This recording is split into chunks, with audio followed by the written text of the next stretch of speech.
Hey everybody, it's Dr. Sham Robin. Today's short video is going to be about the differences between Himalayan and regular sea salt, and also what about the table salt and what's better or worse. I've got a lot of questions about it, and also how does it affect microplastics and what are those and so forth. So first of all, what are the differences? First of all, both Himalayan and regular sea salt, they both contain sodium chloride and also some trace minerals. But sea salt, the problem is it has microplastics, and microplastics can just cause so many problems. And nowadays, microplastics is huge. It's found in the brain, it's found in your testicles, and the sperm, and your muscles. So it's really not good. Now, 90% of the brands that were tested for the sea salt also, again, had microplastics because there's so much plastic and junk, water bottles and so forth in our seas, unfortunately. Now, Himalayan, the benefit is has zero plastics.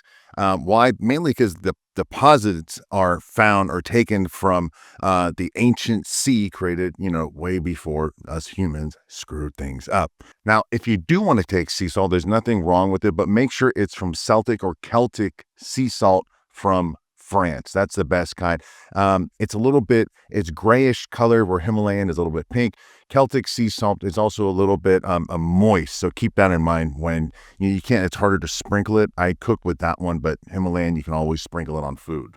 Now, what are the problems with microplastics? I'll make a whole video about this. If you're not subscribed, make sure you do and click the notification icon. I'll tell you about all the problems. But basically, microplastics is found in all our plastics. That it causes inflammation. Inflammation is just horrible for the body. It also acts as an endocrine disruptor. That means it just basically screws all your hormones up, simply stated. And it takes about, they say, maybe 500 years to break down. Therefore, not that it's going to be in your system for 500 years, but it just takes a long time. You obviously don't want anything that's going to leave lasting problems in your body. How does Himalayan and sea salt, what's the difference between that and just regular table salt, the white stuff you get any time you go out, or what's found in most packaged foods and so forth? Well, first of all, regular table salt obviously has microplastics. There are no trace minerals in there. It's only just sodium chloride. It's been bleached. That's why it's white. We want to keep it as natural. Like I said, the Celtic sea salt is a bit off-white, grayish color, and the Himalayan is a bit pink. Also, sodium chloride and table salt can have also sugar added to make it taste better and consume more.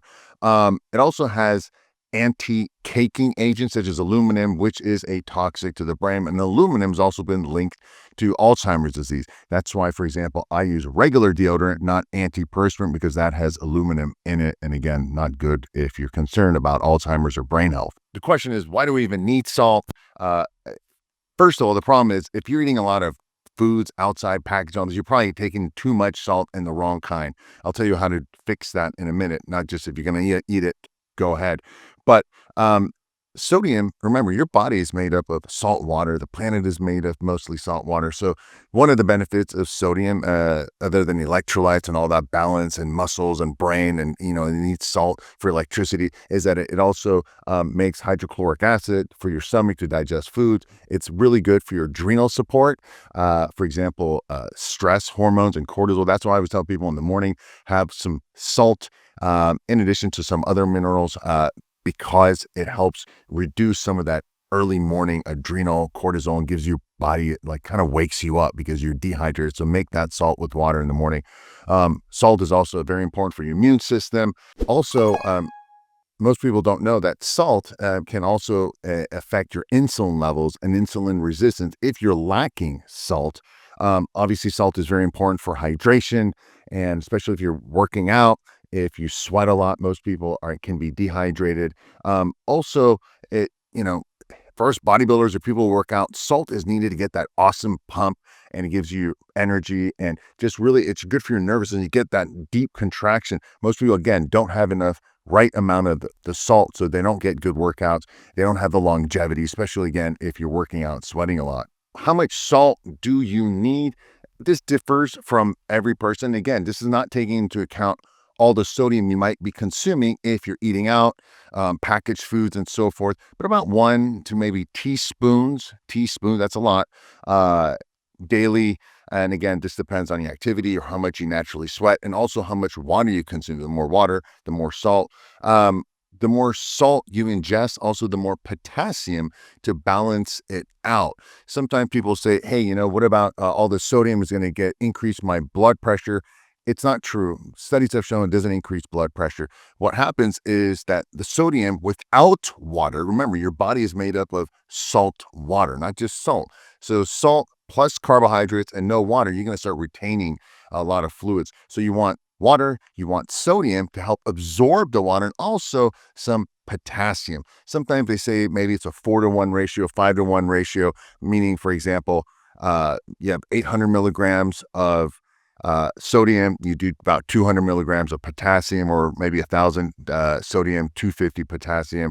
It depends. Most people, unfortunately, are not getting enough potassium from their diets. A lot of it has to come from vegetables. Most people don't have enough vegetables. So I personally add in potassium chloride, in supplement form, because I am not eating enough vegetables to get all those extra potassium in addition to my sodium. Now, also, if you happen to be on a very low carb diet, if you're on a keto diet, basically, you're not having carbohydrates to help absorb the liquid, the water, then you should probably add in a little bit more sodium and additional electrolytes and magnesium and potassium to help the body just work better. In closing, I'm going to talk about some of the microplastics that we've discussed. Again, I'll make a whole deep dive video about it.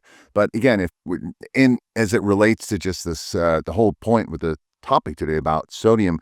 And first of all, cruciferous vegetables, eating them on a regular basis can help with some of the endocrine disruptors. Another problem with microplastics is, again, the inflammation. Inflammation is horrible for you. It causes brain problems, muscle problems, all these issues. And again, I've done videos about how bad inflammation is. So we want to reduce inflammation, and inflammation also, again, joint pain and all those things. And unfortunately, as we get older, inflammation tends to go up because we don't have the same good hormones we used to have. And that's why it's called sometimes aging, because of aging problems. Fish oil is really good to reduce inflammation. Omega-3s, basically, I take 4 to 6 grams, 4 to 6,000 milligrams daily. I think for the average person, maybe 2,000 milligrams. Get some good fish oil. Look at the label. Make sure you're taking the good amount of it, not just regular fish oil, but you want to look at the DHA and EPA. Also, you want to take herbs. Is really, really important, that help reduce. You've heard about things like curcumin, turmeric, and ginger. I take a product called Inflame and Pain Relief. It's fantastic. It has a lot of other in herbs and aminos that help reduce inflammation. I'll put all that stuff in the description link. Either way, like I said, you need salt. You need some potassium. I also add a little bit more magnesium. Take that at night. Now you know the difference between sea salt, Himalayan salt, Celtic salt, and table salt. Just a quick one. I hope this was helpful. Make sure you subscribe, then notification icon when I talk about inflammation and microplastics in a future video. Take a look at the information, additional resources in the description. Have a great day. Thanks.